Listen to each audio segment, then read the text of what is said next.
It is a little after 7 in the evening on the 10th of November, 1975, and there is a ship on the radar screen of another ship. She is called the Edmund Fitzgerald, and she is the largest carrier on the Great Lakes. 729 feet of steel, loaded with more than 26,000 tons of iron.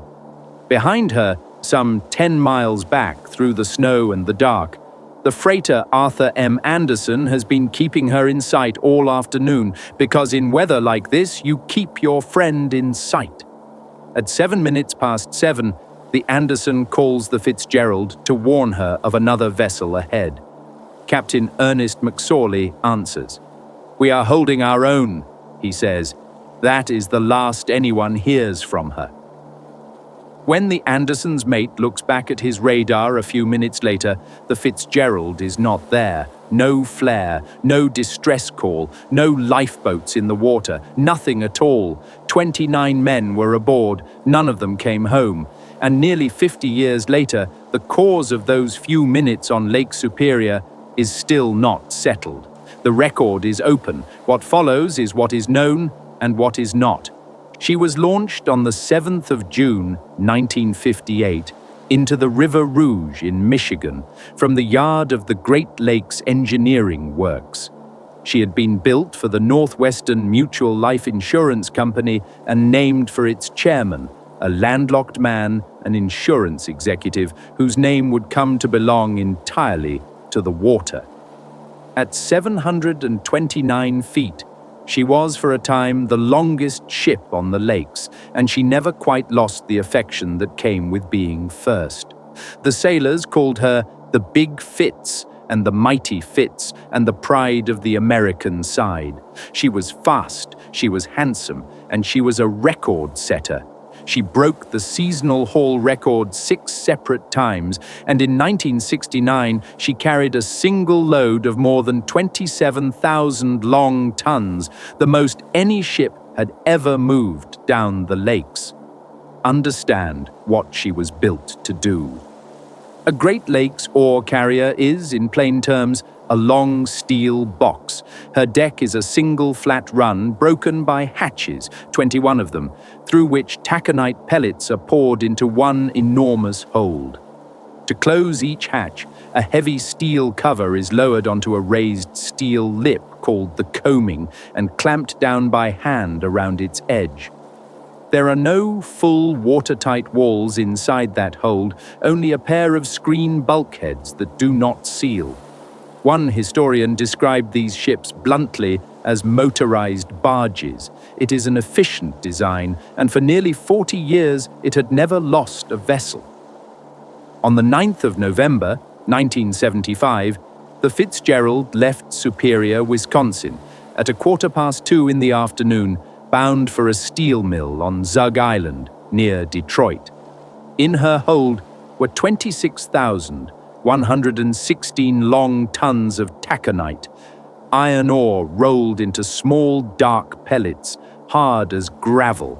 At her wheel was Captain Ernest McSorley, 63 years old, a Coast Guard licensed master who had gone to sea as a boy and had commanded ships for most of his life.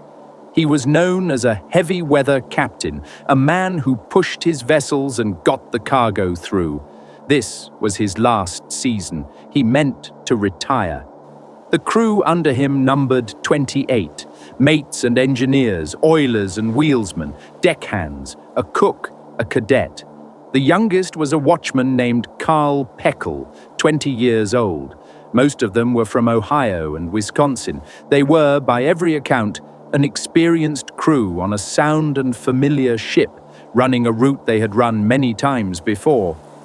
Among them were the 3 mates and 5 engineers who ran the ship in watches, 3 oilers below and 3 wheelsmen above, 2 porters and 2 maintenance men, a steward and the young cadet learning the trade. It was, in other words, a full and ordinary working crew, the kind that had taken the Fitzgerald down the lakes and back for 17 seasons without incident. They were not alone. Around 5 that afternoon, they fell in with the Arthur M. Anderson under Captain Jesse Cooper, downbound from 2 harbors. A storm was coming, the forecast said so, but it was expected to pass to the south. So the 2 captains chose the northern track, up along the Ontario shore, where the high land would give them some shelter. It was the reasonable choice. It was the choice the forecast supported. The forecast was wrong. On the Wilfred Sykes, another captain, Dudley Paquette, had been watching the low-pressure system for 2 days and had a private, uneasy feeling that it would cross Lake Superior directly. It did. By the early hours of the 10th, the wind was blowing better than 50 knots and the waves were building, and the gale warning had become a storm warning. By early afternoon on the 10th, this was one of the worst storms either captain had seen. The Anderson logged sustained winds of 58 knots. The waves climbed to 16 feet, then 25, then higher. At around 3:30, McSorley called the Anderson with news. His ship had taken damage on deck, she had lost a fence rail and 2 vent covers, and she had developed a list to one side. He had turned on his pumps. He asked the Anderson to stay close and help him navigate because his radar had failed. Both units gone. In a blinding snowstorm, on a lake he could no longer see, the Fitzgerald was now steering by the eyes of the ship behind her. She was trying to reach Whitefish Bay. The point that guards its entrance carries the oldest working lighthouse on Lake Superior, and its light and radio beacon were the marks every downbound captain steered for. But the storm had knocked out the power at Whitefish Point. When McSorley called the Coast Guard to ask, he was told the light and the beacon were out. The one fixed thing he was trying to find had gone dark. Late in the afternoon, another master relayed McSorley's words. "I have a bad list," he said. "I have lost both radars, and I am taking heavy seas over the deck in one of the worst seas I have ever been in." Around 6:30, the Anderson herself was struck by 2 great waves, 30 to 35 feet high, that buried her decks and then rolled on ahead, on toward the Fitzgerald. At 7:07 came the last call, and that steady, ordinary answer, "We are holding our own." Minutes later, she was gone from the radar. The Anderson radioed and got silence. Captain Cooper waited, called again, and then reported her missing to the Coast Guard. She had gone down about 17 miles from the shelter of Whitefish Bay in 530 feet of water. The Anderson, having reached safety, turned back out into that same storm to search. She found debris, a lifeboat, a raft, and no one.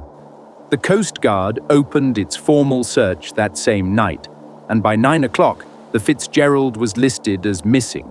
Aircraft and ships combed the eastern lake for days. On the 14th of November, a Navy patrol plane fitted with equipment that senses metal beneath the water found her. 2 large pieces of steel lying on the bottom, 530 feet down. Divers and cameras that came later showed the bow upright and the stern capsized, the 2 halves separated by a stretch of scattered wreckage and a mound of the taconite she had carried.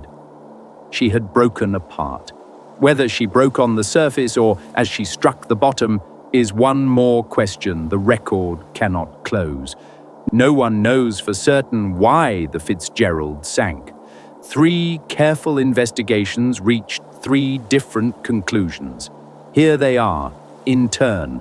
The Coast Guard's Marine Board of Investigation reported in 1977. Its finding was flooding through the hatches. Its theory was that the hatch covers had not been closed tightly enough, and that all afternoon the great seas, sweeping the deck, had poured water into the cargo hold, slowly, invisibly, without anyone aboard knowing. With no way to measure water in the hold, the crew would not have felt the ship growing heavy until, at the end, she lost her buoyancy all at once and went down before a single call could go out. The National Transportation Safety Board, a year later, agreed that flooding of the hold sank her, but rejected the idea that it was gradual. In its reading, one or more hatch covers collapsed under the sheer weight of the boarding seas, and the water came in suddenly, not by seepage. Same wound, different mechanism. The Lake Carriers Association, speaking for the ship owners, rejected the hatch theory outright. Its members did not believe seasoned crews left hatches loose. They pointed instead to 6 Fathom Shoal, a shallow near Caribou Island. A Canadian survey the following year found the shoal reached a mile farther east than the charts showed. Charts based on soundings from around 1916. If the Fitzgerald passed over that unmarked shoal, they argued, she could have struck bottom, opened her hull, and begun taking water hours before she sank. It would explain the early list and the fence rail down. And there is a 4th account from the water itself. The Anderson's 2 giant waves rolling toward the Fitzgerald in her final minutes fit an old sailor's pattern called the 3 Sisters, 3 outsized waves in quick succession, each striking before the deck can clear the last. 3 such seas, breaking over a ship already low and listing, could have been enough on their own. The causes are not tidy. Some of them may all be true at once.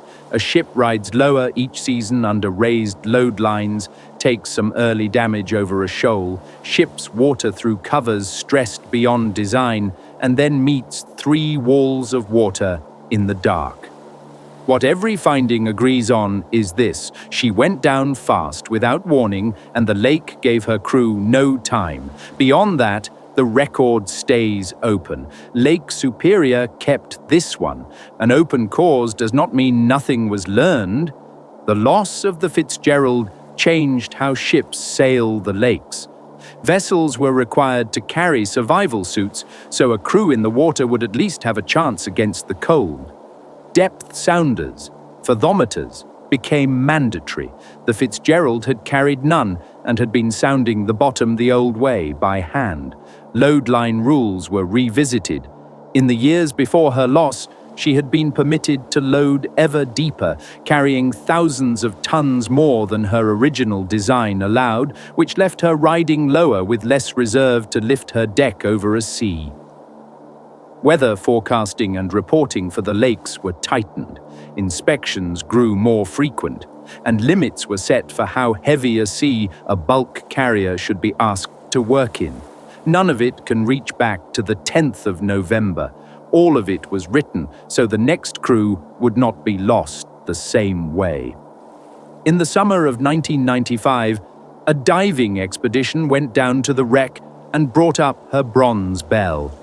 A replica was left in its place, engraved with the names of the men. The bell itself was restored and given a home at the Great Lakes Shipwreck Museum on Whitefish Point, the very shore the Fitzgerald had been trying to reach.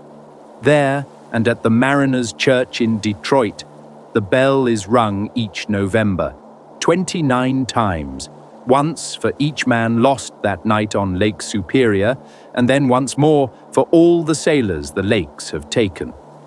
Gordon Lightfoot's song, written the year after she sank, carried their story to people who had never seen the water and made the Edmund Fitzgerald one of the names the country remembers.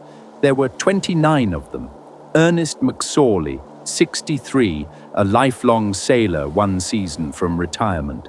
Carl Peckol, 20, a watchman at the start of his working life, and the 27 between them, the mates and the engineers, the wheelsmen and the deckhands, the cook and the cadet, men whose names their families still read aloud each November in a church built for mariners, while a bell counts them off one at a time. She lies where she fell, in the cold and the dark, in 2 broken pieces, 17 miles short of shelter. And Lake Superior, as the sailors say, seldom gives up her dead.